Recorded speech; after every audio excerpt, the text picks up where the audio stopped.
6 वर्षापूर्वी वडील व मुलगा यांच्या वयातील फरक 28 वर्ष होता आणि 6 वर्षानंतर त्यांच्या वयाचे गुणोत्तर 12:5 होईल. तर 6 वर्षापूर्वी वडिलांचे वय किती? गणित एकदम सोपं आहे. तर मग सांगा याच्यामध्ये वडील आणि मुलगा सांगा यांच्या वयातील फरक 28 आहे. अच्छा, आता 6 वर्ष म्हणजे जन्माला आल्यानंतर किती होता? 7 वर्ष होता. नंतर सुद्धा किती राहील? 6च. आजही किती असन? 6 वर्ष असेल. मग आता यांनी काय विचारलं? 6 वर्षानंतर त्यांच्या वयाचं गुणोत्तर किती आहे सांगा? 12:5 होईल. मग आता त्यांच्या वयाचा फरक किती आहे? 28. म्हणजे पूर्वी 28च होता, आजही 28 आहे, म्हणून त्या ठिकाणी 28 द्यायचे. आणि त्यांची वय 12 1 5 1 7 समजायचं. यांचा फरक म्हणजे काय? वजाबाकी. तर मग आता इथं सांगा 12 मधून 5 गेले किती राहिले? 7 1.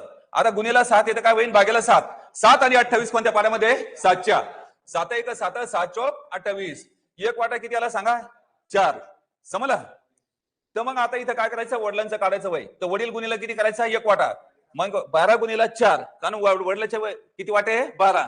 आणि 12 चौक 48. गजानन बाबा बनू नको, पेन चिलम समजून पिऊ नको, थोडं लक्ष दे. 6 वर्षानंतरच 48 आहे. तर 6 वर्षापूर्वी वडिलांचे वय किती? आता इथं 6 वर्षानंतर होतं, आजपर्यंत आलो 6 झालं. पुन्हा माग आलो 6. पुन्हा 6 वर्षापूर्वी जायचं तर 6 आणि 6 किती होईल? मग उचलायचे 12, इथं मांडायचे, म्हणजे झालं 6 वर्षापूर्वी. 6 आणि 6 12. नंतर पासून माग आलो आपण. तर मग 48 मधून 12 गेले 36. वडिलांचे किती? 6 वर्षापूर्वीचे वय किती आहे? 36.